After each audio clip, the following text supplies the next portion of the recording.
I've been a big fan of our next guest for a long time now. Really excited to talk to him about this. David Marcus, he's the political reporter at the New York Post. His book is called Charade, The COVID Lies That Crushed a Nation, many of them coming from Cuomo himself. David Marcus, how are you, David? Doing well, thanks. I'm glad you're here. Give us just a quick 30-second run through of what the accusations against the governor of New York are. So they run a bit of a gamut. Some of them are as serious as sort of like groping or unwanted touching. Some of them are just sort of like inappropriate language that he used with staff. My favorite quote was, I think he told somebody, a female staffer, that he wanted to ride into the mountains on his motorcycle with a woman.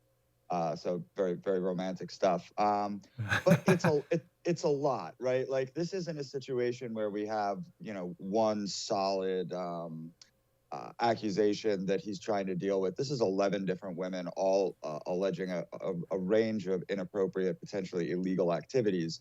And that's why I think it's more than most Democrats are able to accept, and that's why you're seeing so many calls for his resignation now. Okay. Do you think he will resign? No.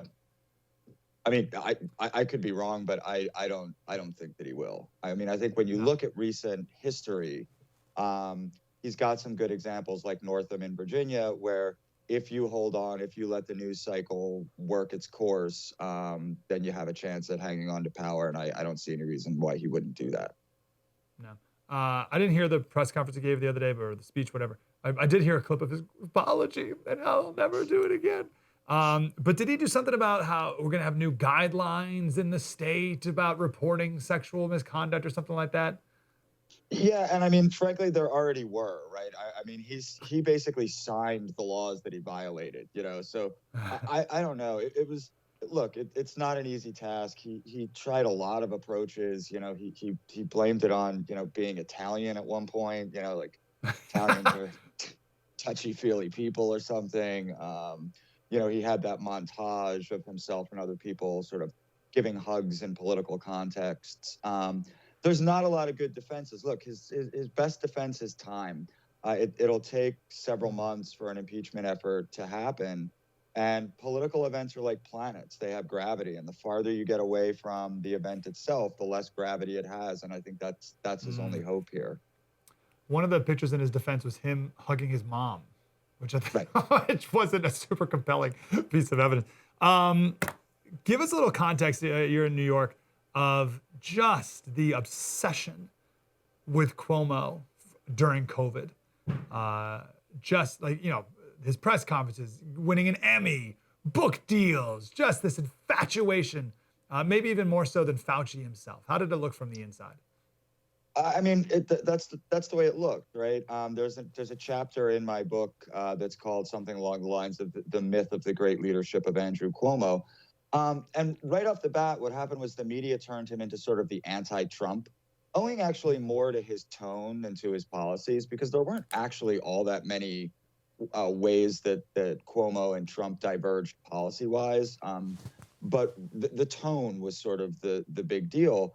And then, we found out about the nursing home scandal, and that's taken over a year now for people to really start to come to terms with. And I think there is a fear among some people, and I heard this from Congresswoman Nicole Malliotakis just yesterday.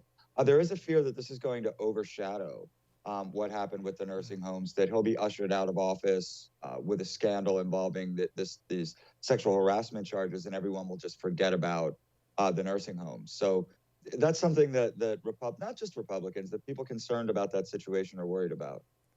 Can you take a minute or so to describe what happened with those nursing homes? I want to make sure everyone's very honed up on that.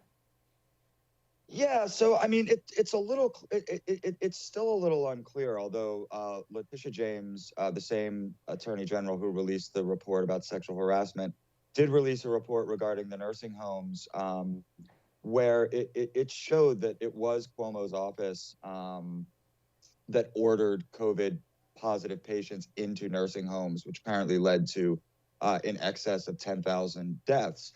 And there's also evidence that he slow walked that information to the Department of Justice. The Department of Justice, just I believe last week, said that they are not going to launch an investigation into this and into a couple other states where this happened. But yeah, that's the crux of the story, is that he ordered nursing homes to accept these COVID positive patients with really deadly and disastrous results. It was very early on in the whole thing. What was the reason? Why did he? There had to be some justification for that early.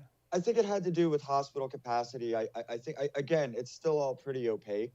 Like a lot of things, I don't know that the cover-up's worse than the crime here. I mean, not that it's necessarily a crime, but the action itself was really bad. But then his constant denials, and it's not just him. Governor Whitmer in Michigan had this as well. Just these constant denials and gaslighting of people who lost relatives just sort of added on to the frustration that a lot of people feel with him. Wow, that was deep and insightful. I want more of that. Like, subscribe, get more.